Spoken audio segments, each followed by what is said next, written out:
Ràdio Vilablareix presenta La notícia positiva, de la mà de Rosa Anticó.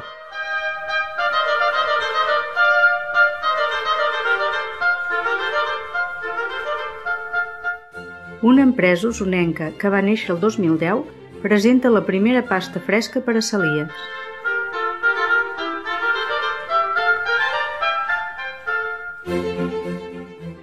Ha llançat una línia de pasta tradicional, una de verdures fresques i una altra per a esportistes.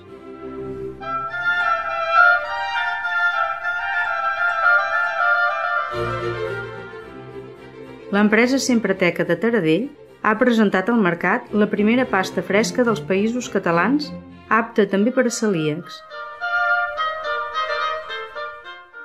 Està elaborada amb cereals mediterranis amb estrictes controls per garantir que no contenen gluten. Un dels objectius de l'empresa és donar resposta a col·lectius com els celíacs o els esportistes, amb necessitats especials pel que fa a l'alimentació.